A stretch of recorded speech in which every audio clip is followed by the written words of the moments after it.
Hi everyone, a bit of a different video again today. This page I recently posted on Instagram and I thought that I'd talk about how I created it here over on YouTube as well in case anybody is interested. I actually used a base of gel crayons, so the ones that are marketed as Bible highlighters. I did a base colour of that and then thought it was a little bit too subdued for what I wanted. And a viewer of the channel, Jill, had suggested using wax crayons with a hairdryer. Using heat helps the wax crayons to move around a little bit more. So that's what I did here, but I did have a few little issues with it. The main one being that some of the oily, waxy, sort of greasy marks have come through to the other side. And I did work quite heavily with it, so this might need a little bit of further playing and experimentation on my part. But I thought I'd show it and share it with you because you can make your mind up whether you want to have a go at it yourself. So what I like about it is that the colours became very, very vibrant, and I was able to layer a lot more crayon than I would normally, and I just enjoyed the process. So I thought I'd show it to you, and you can have a think about whether it's something you would like to do yourself, and whether you want to sacrifice a page in a colouring book, or whether you might like to print some pictures off onto different paper and try it on, you know, a loose sheet of paper. It would work fine. So this page here, I thought I'll have another go with that technique and I'll show you a little bit about what I've been doing. And this page, I did get a very big, greasy, oily stain here, but I worked much more heavily with this one than I did on that previous page. So here I'm using Crayola coloured pencil over the top to see if I can disguise this oily, greasy stain. And if that does work, then that opens up a lot of opportunities for me to keep using this method. If not, I'd have to be really careful about what books, what pages I sacrifice, you know, to allow me to do that. So I'm just going to put a bit of paper in there, and I'll show you what I've been doing with this particular page here, this little, I don't know what he is, little cucumber guy. So, or pickle. So hopefully I don't have any problems with my lighting today. My last video, the lighting was in and out a little bit because I wear black a lot of the time, and the lighting coming in the window was so bright it kept messing with the exposure. So onto this, what have I done here? Oh, before I get started, I'll show you the texture.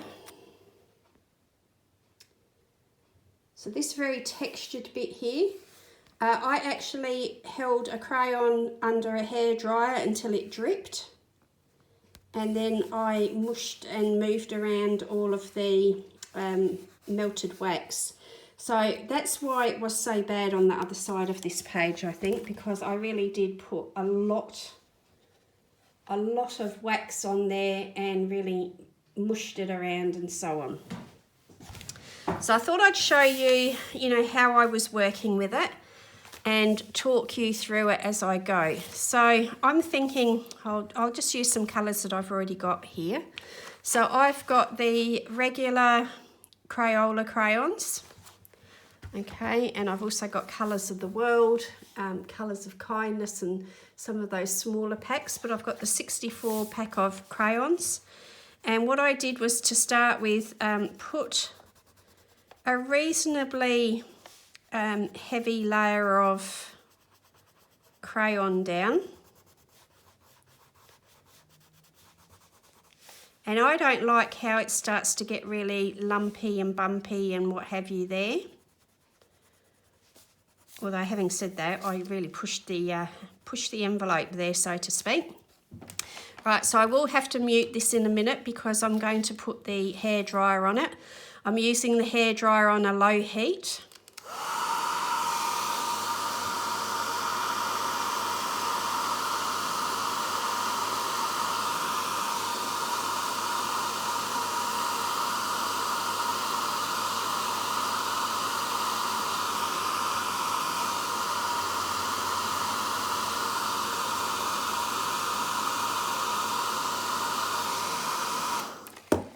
Now it's a cold day here.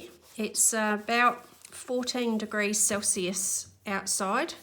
The house isn't very warm either, so it will take a little bit longer for the paper to really warm up.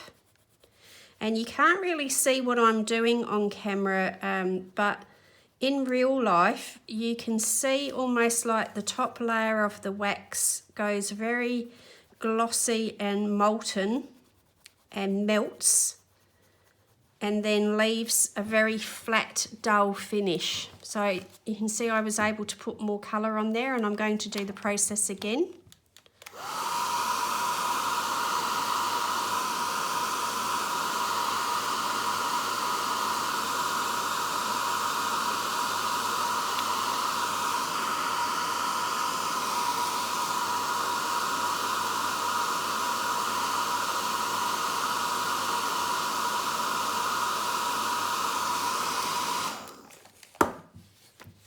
So that is actually very warm, but not so warm that I can't touch it. So what you might see happens is that it momentarily gets darker when all that crayon, the wax is melting. It gets very glossy and the colour deepens, and then as that wax evaporates or melts, it then becomes lighter in colour again, and just that little quick application there is not coming through. But if you've watched me for any length of time, you know that I keep pushing the envelope when it comes to these things. So I keep working over and over and over and over, you know, until I can get no more to stay on the paper. So I always push things really far. So then, you know, you could see that when that has happened, I'm able to then layer more crayon on top. And, you know, you can work in whatever way you see fit, but I'm going to maybe try putting a different colour here in the centre now. And when that paper is warm, so I'll just do that again.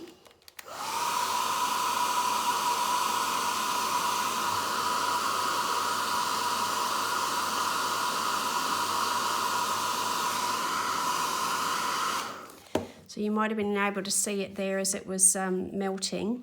When this paper is very warm, this the crayon, the new layer of crayon goes on like butter. It literally just melts into that hot paper.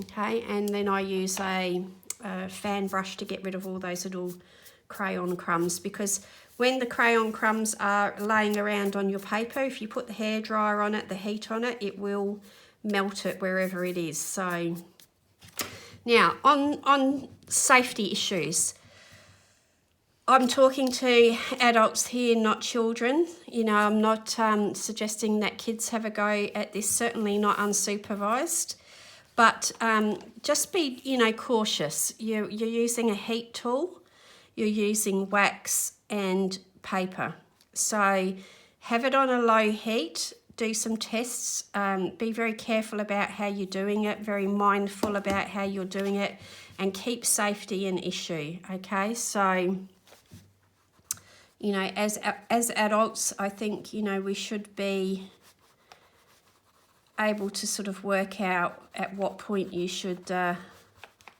not do something. So that was sort of a, you know, what I'd been doing on that other page. I'd been working away at it, and I was, you know, I just keep doing layer upon layer.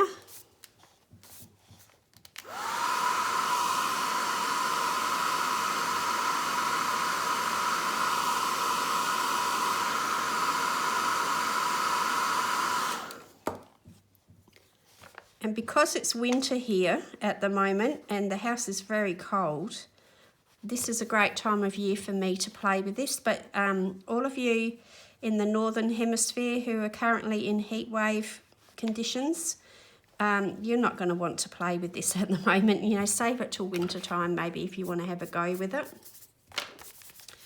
Or somewhere, you know, maybe outside where it's a little bit cooler maybe. So I'm going to do it again.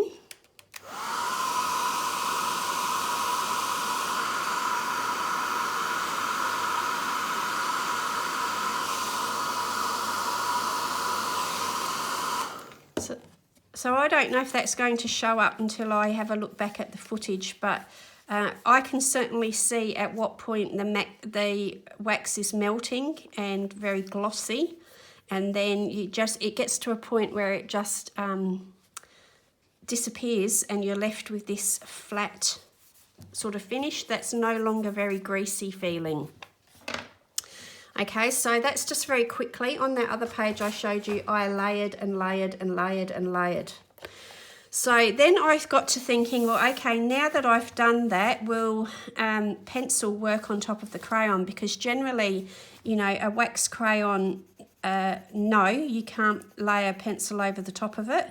And you certainly wouldn't layer a hard pencil like Crayola is a very hard pencil.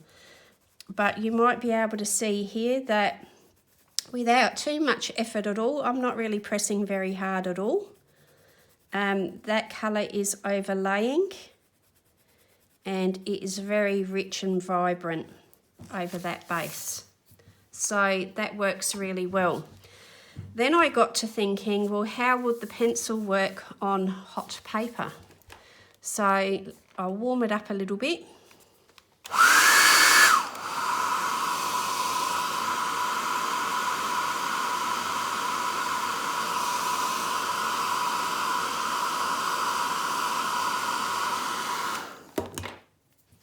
So if I use the Crayola pencil on paper that's warmed up, again, it glides on so much easier.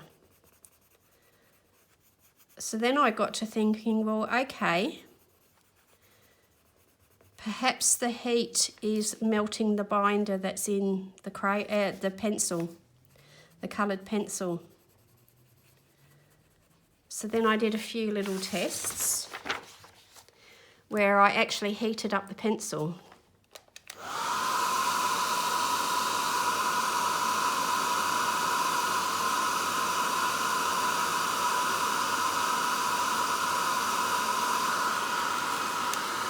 So I didn't do it for too long. And look how much softer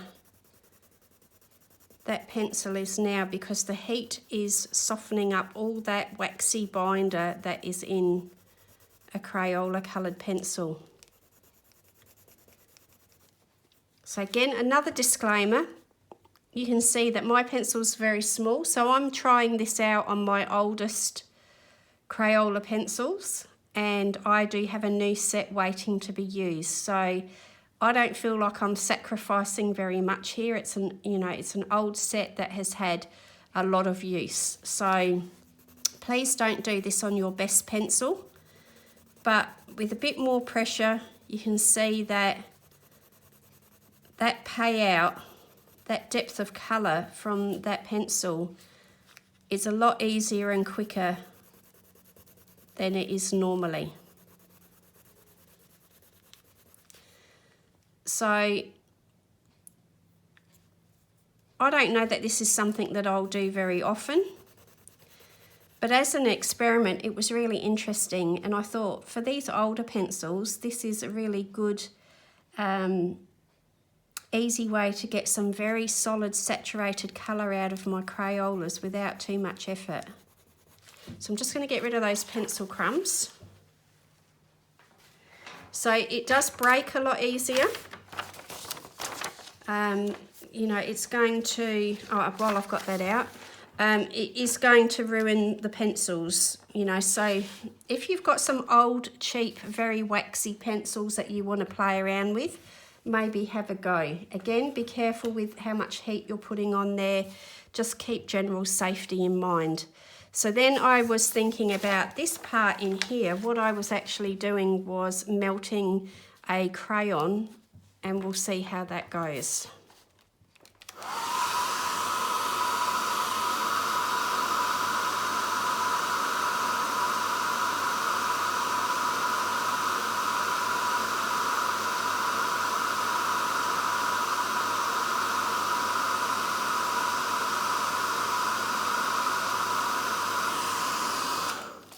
So I can see it's starting to really melt, and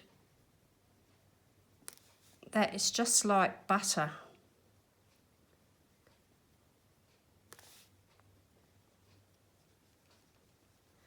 The crayon's cooling off now, so it's starting to harden, and all those bits are going to start coming off.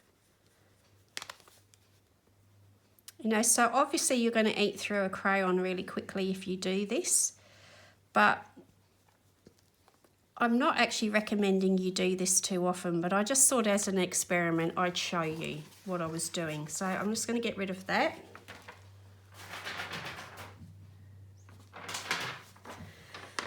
And then I'll show you what some heat does on there again. So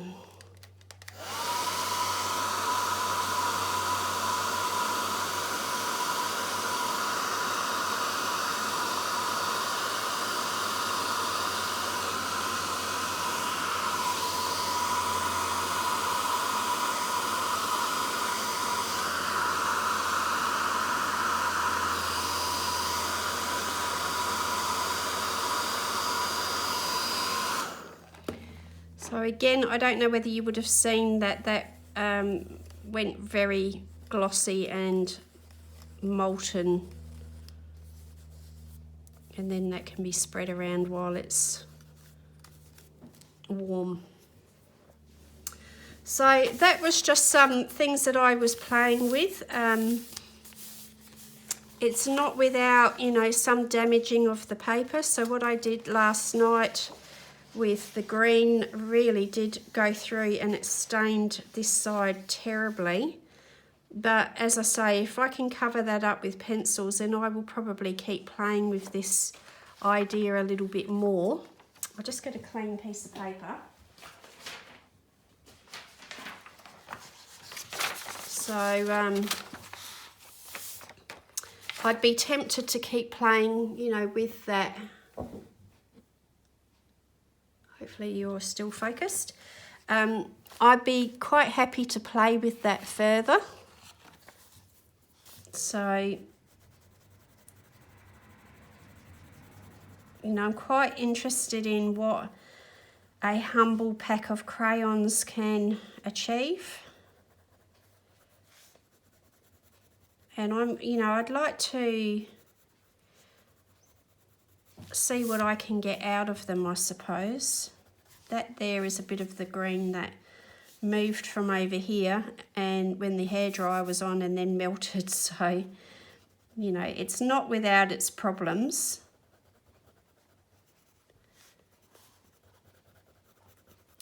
And what I've found with the crayons is that, you know, it's a long time since I played with crayons. I'm, you know, in the older age bracket, and I've forgotten quite what it's like to play with crayons, but I found that some colours build up and layer and get a nice dense colour really easily, and some other colours don't. So I'm thinking that might be where, you know, this little technique would come in handy. So I'm just going to do it again.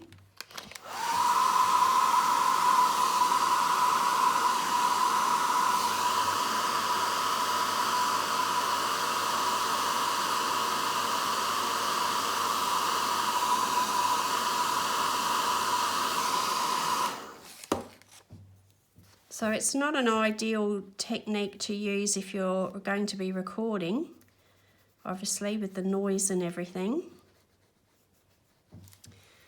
But when you're on your own and you're just experimenting with your colouring supplies, I think it's quite fun.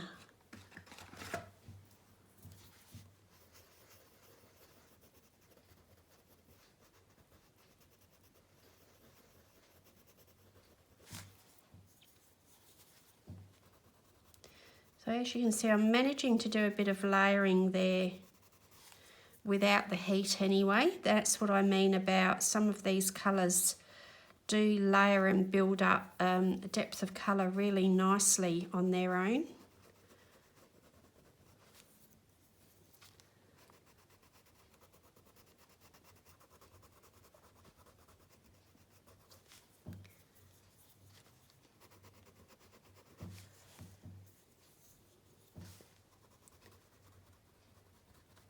And I can't remember, pardon me, what a pack of Crayola crayons cost these days, because this particular set I did buy last year, and I used it once or twice and then thought, yeah, I need to get to grips with these, and got distracted by all the other things that I have and never came back to them. So I really can't remember what I paid for them.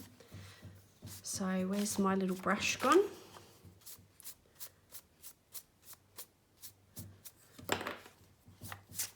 And now what I might do is, where that's extra lumpy, let's see if I can work over the top of that while it's lumpy. So I'm looking for a nice deep green. This one's called Forest Green. And there really is a point where, you know, you just can't layer any more crayon.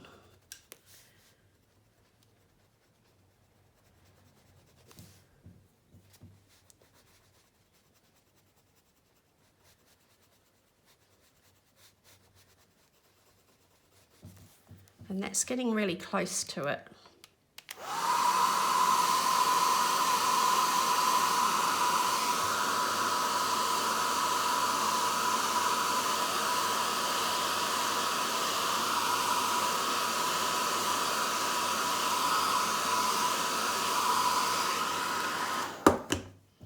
So while it's still warm,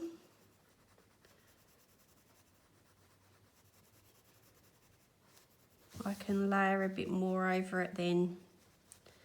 And here it's just all moving around now because there is so much crayon on that area there. So again.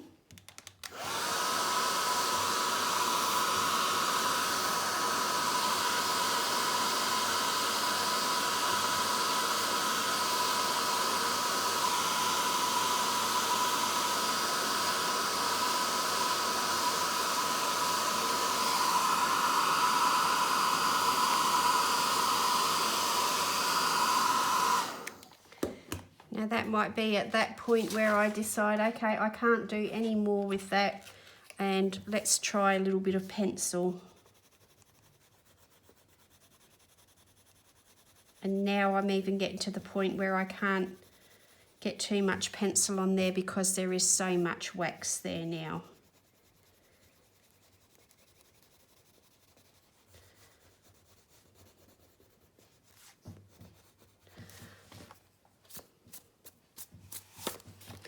So maybe in here we'll use a darker brown. So this is from the Colours of the World set called Deepest Almond.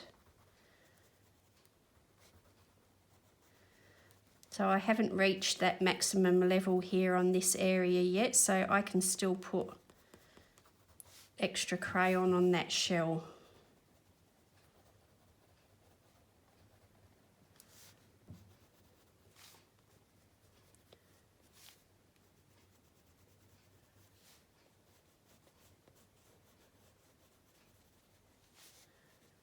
Okay, so I just thought I'd share that with you.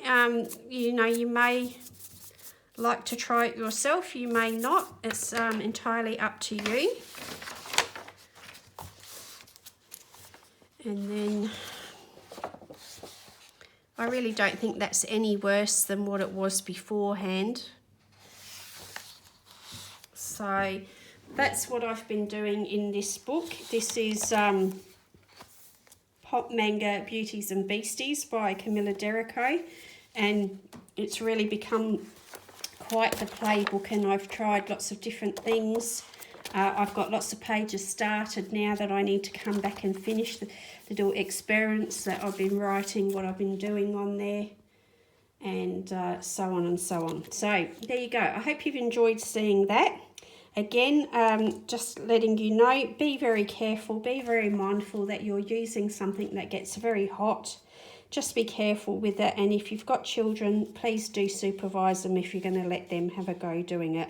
I wouldn't advise letting young children do it, but I thought I'd share it with you to make your decision about whether you'd like to have a go at doing it yourself or not. So there you go. Thanks everyone for watching. Take care. See you in the next one. So I thought I would just show you where I ended up leaving this one. I don't know if I'm going to finish it. These sorts of repeating pattern backgrounds are not normally, you know, something that I enjoy doing, but we'll see. It may get done.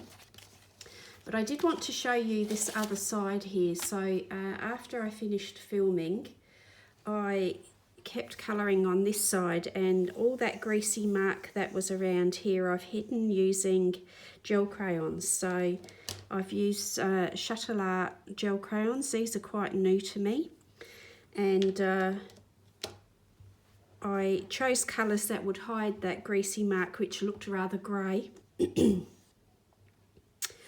And then I used a light application of water just with a water brush, so an old water brush that's quite old and frayed. I figured it didn't matter if it got a bit oily and gunged up, but I find that by using a little bit of water on the gel crayons, it takes away that greasy stickiness that the gel crayon can have.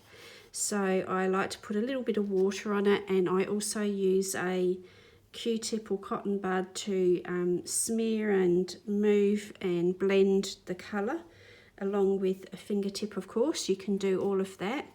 And then once that was dry, it gives you quite a nice dry but textural feeling. So then I added a little bit of extra coloured pencil just to put some details back in and strengthen some colour up. But of course it's much easier with a coloured pencil because you can get into smaller details. So this is a combination of the gel crayons and coloured pencil, and I think you'll agree that it quite successfully hid that oily greasy mark. So that gives me more scope to keep playing with the wax crayon method that I showed you here. Possibly play with that a little bit more and not be quite so worried about what happens on the other page. But I think what it was that created the worst damage was this very, very heavy layer of repeated heating and using the wax crayon when it was very soft and like dripping the colour onto there. So it was just far too much. So I think if you use it wisely, it can be a handy technique for building up the colour and giving you some really nice, rich, vibrant colour. But I just wanted to show you that this is what happened on the other side, that I was able to successfully cover up that little bit of oily, waxy sort of bleed through that I got there. So I'm really happy with the way this one worked out. So I'm quite enjoying the gel crayons as well. So between the gel crayons and the Crayola wax crayons, I think that gives me a whole new, you know, world of colour and technique to play with, which I quite enjoy doing. Sometimes it's not always the end result for me that's important, although I am happy with this one. But just playing with those techniques, playing with the colour and seeing what is possible is very enjoyable to me sometimes when I've got the time and the space to be able to do it. So thank you for watching. I hope you've enjoyed seeing that. Certainly this particular page here has gotten a good response on Instagram, and it certainly has been quite effective, and I really do like that lovely, rich, deep colour, and it looks very textural. It doesn't always come across on camera or on a photograph very well, but in real life you can actually see all of that texture, and it's very interesting to me to have pages like that. So thank you for watching, and I'll see you again soon. Bye now.